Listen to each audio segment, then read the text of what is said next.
ये तो attempted murder है।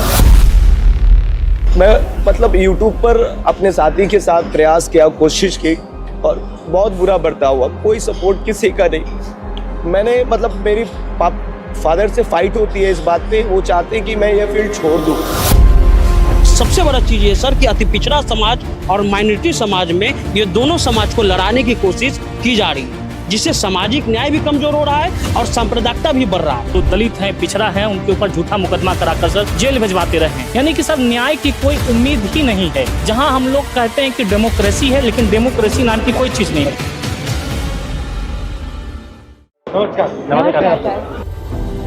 बताइए। हम लोग जो काम करते हैं उसका बेसिक है सोशल जस्टिस। हम उसमें जो पॉइंट है, यहाँ सब बैकवर्ड और माइनॉरिटी और दलित समाज के लोग हैं, और इसमें हम लोग ने एक ग्रुप बनाया है पूरे बिहार में। जहां भी कास्ट एट्रोसिटी होती है, जहां बच्चों के साथ बलात्कार होता है और एफआईआर नहीं होता है, तो हम उसको करते हैं। पीएमसीएच का मामला जो मुजफ्फरपुर का था, सर गए, उसको सबसे पहले हमारी टीम ने कवरेज किया। और एक सबसे बड़ा चीज ये सर कि अति पिछड़ा समाज और माइनॉरिटी समाज में ये दोनों समाज को लड़ाने की कोशिश की जा रही है, जिससे सामाजिक न्याय भी कमजोर हो रहा है और सांप्रदायिकता भी बढ़ रहा है। तो हम लोग की मेन लड़ाई यही है कि हर हाल में जो सोशल आप कितने हो बिहार में? हम टोटल अभी 52 लोग हैं सर। ये 52 लोग एक दूसरे के दोस्त हैं जी। या इनके बीच में भी लड़ाई होती है? नहीं, वो सामाजिक न्याय का जुड़ाव है। आपके आमदनी तो ठीक बनती है या नो सर?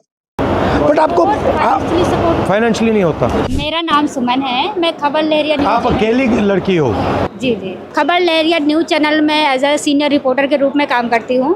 भारत का पहला ऐसा चैनल जो महिलाओं द्वारा प्रसारित किया जाता है। इसमें ऑल टोटल महिलाएं काम सारी करती हैं। महिलाएं? जी, इसमें पुरुष काम ही नहीं करते? से लगा करके पूरा मैनेजमेंट देखना, फाउंडिंग करना, सारा काम सिर्फ महिला ही। ये अच्छा आइडिया है। मेंटालिटी जो मुझे कवरेज करने में जो दिक्कत समझ आती है, वो काफ़ी चुनौतीपूर्ण रहता है कि आप एक सिंगल जो लड़की कवरेज करने के लिए निकलती है फील्ड पर, तो बहुत सारी चुनौतियां होती हैं। जैसे कि आप ऑटो पर मैं देखती हूँ कि लड़कियां नहीं रहती हैं, सिर्फ मुझे लड़कों के बीच में ट्रैवल करना होता है। गांधी मैदान में 9 बजे ऑल टोटल हर चीज़ बंद हो चुकी है। गांधी मैदान जैसी जगहों पर अगर फायरिंग हो जाती है, लोगों की डेथ हो जाती है, इतने बड़े उद्योगपतियों की अगर डेथ हो जाती है, तो वहाँ से भी अंदाज़ा लगा सकते हैं कि कैसा है। ये सब चीज़ें नोटिस है हमारी। सर मेरा नाम अमान मलिक है और हम बिहार के सबसे पिछड़े जिले से आते हैं जहाँ ट्रेन नहीं चलती है। पहली समस्या तो ये है हमारी। दूसरी समस्या ये है कि सर हम पटना यूनिवर्सिटी के मास कॉम के स्टूडेंट हैं, बैचलर डिग्री चल रहा है। यूट्यूब और फेसबुक एक इंडिपेंडेंट प्लेटफॉर्म है जहां हम अपनी बात रखते हैं, रख रहे हैं। आपको अजीब नहीं लगता? मुझे लगता है, पता नहीं आपको लगता है या नहीं, कि आज अगर हिंदुस्तान का एक राजनेता हिंदुस्तान के लोगों से कम्युनिकेट करना चाहता है तो उसे अमेरिकन चैनल यूज करना पड़ता है, या फेसबुक या यूट्यूब या इंस्टाग्राम या गूगल। मतलब ये हमारे नहीं है। जिस दिन ये आपको बंद करना चाहे ये बंद कर देंगे।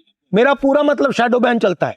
तो थोड़ा मुझे अजीब लगता है कि पहले क्या होता था, हिंदुस्तान के नेता अपने लोगों से डायरेक्टली बात कर सकते थे, फिर ठीक है मीडिया हुआ करता था, न्यूट्रल तो नहीं कह सकते बट बात तो दिखा देता था। अब मीडिया बिल्कुल नहीं दिखाता, विपक्ष की बात टोटली जीरो, खत्म। और जो यूट्यूब वाले हैं, फेसबुक वाले हैं, उन पर इनडायरेक्ट लगाम लगी हुई है। अगर आप लाइन से थोड़ा ज्यादा आगे गए लगा देंगे, बंद कर देंगे, शैडो बैन हो जाएगा। तो ये एक्चुअली देश के लिए खतरनाक है। पहले तो मतलब हमारे फाइनेंशियल क्राइसिस पर चोट पहुंचा, लेकिन उसके बावजूद जब हम चुप रहना नहीं सीखे या चुप नहीं रहे, तो वो जो है मतलब हम पर मुझे मतलब यह है कि हत्या करने की कोशिश की गई। ये कुछ फुटेज है सर, मुझे मतलब हमारे ही मित्र ने, क्योंकि वो एक ऐसी आइडियोलॉजी में वो घिर गए हैं। वो बहुत अच्छा इंसान भी बन सकता था, मतलब वो फ्यूचर पे देश के लिए भी काम कर सकते थे, लेकिन एक आइडियोलॉजी से वो इस तरह से प्रभावित हो गए कि उन्होंने मुझे अपना दुश्मन समझा। चूंकि मैं एक मुस्लिम समुदाय से आता हूँ। आप हो? जी मैं हूँ। के साथ ऐसा ही होता है। ऐसा ही होता है सर। जब भी जाते हैं और ये हमारे साथी सन्नी भाई है, ये सारे लोग ही। तो इस पे केस हुआ? इस पे केस हुआ, 20-22 दिन जेल में रहे, उसके बाद बाहर आ गए। और हमने भी मतलब उसके बाद ज्यादा एक्शन लेने की इसलिए कोशिश नहीं की सर, क्योंकि बार बार कॉलेज। ये तो अटेम्प्टेड मर्डर है। हाँ, अटेम्प्ट टू मर्डर है सर। वो 20 दिन में बाहर आ गए। और अभी भी थ्रेट मिलता है सर कि केस उसी से? हाँ उसी से सर, अभी भी थ्रेट मिलता है। और मुझे लगता है कहाँ का है ये? पटना यूनिवर्सिटी का मामला है सर, और ये पहला केस नहीं है, ये सिर्फ मेरे साथ, वहाँ स्टूडेंट के साथ भी होता है। मतलब बहुत बुरा बर्ताव होता है सर। मतलब हम लोग वो काम कर रहे हैं सर जहाँ पर मेन स्ट्रीम के लोग नहीं पहुंच पाते हैं, हम वहां पहुंचते हैं। कोविड में मेरी मम्मी एक्सपायर कर गई, तो मुझे ये इंस्पिरेशन मिला कि मुझे इस फील्ड में आना है, क्योंकि मैंने भेदभाव देखा कोविड के समय में सर। मैं क्लियर ये बोल रहा हूँ आपसे कि मैंने भेदभाव देखा, और वो भेदभाव किस आधार पे वो आप बेहतर जानते हैं, आपके सामने बैठे हैं। और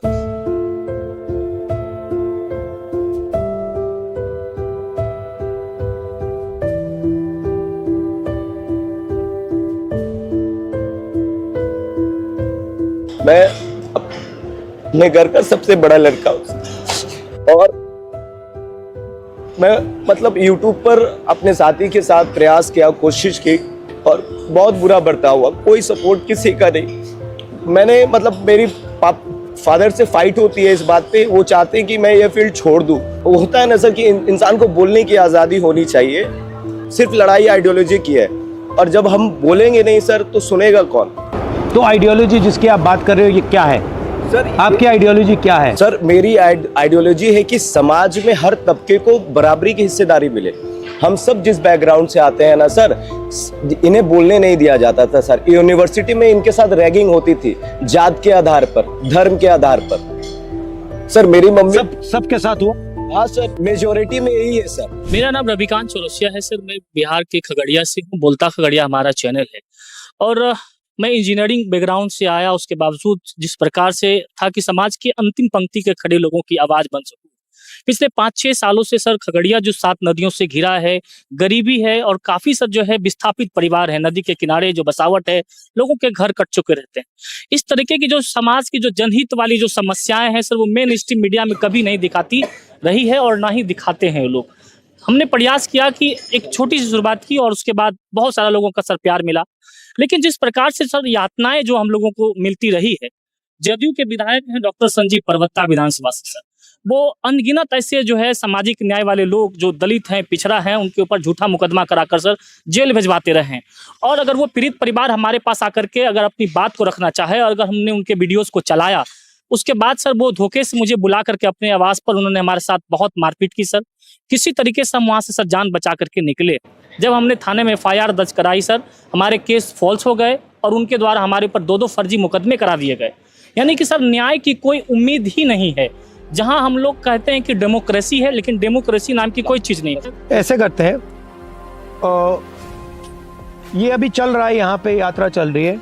आप 52 लोग दिल्ली में आके मुझसे मिलो, ठीक है? और फिर थोड़ी अच्छी तरह सोच के प्लान करके कि हम इस 52 को 100, 200, 500, 1000, 2000, 10,000 कैसे करें, और किस प्रकार से हम आपकी थोड़ी सी अगर प्रोटेक्शन हो, असिस्टेंस हो, जो भी, मैं बड़े वायदे नहीं करूंगा, बट किस प्रकार से हम कर सकते हैं उसके बारे में डिस्कस करते हैं। Thank you. Sir, thank you.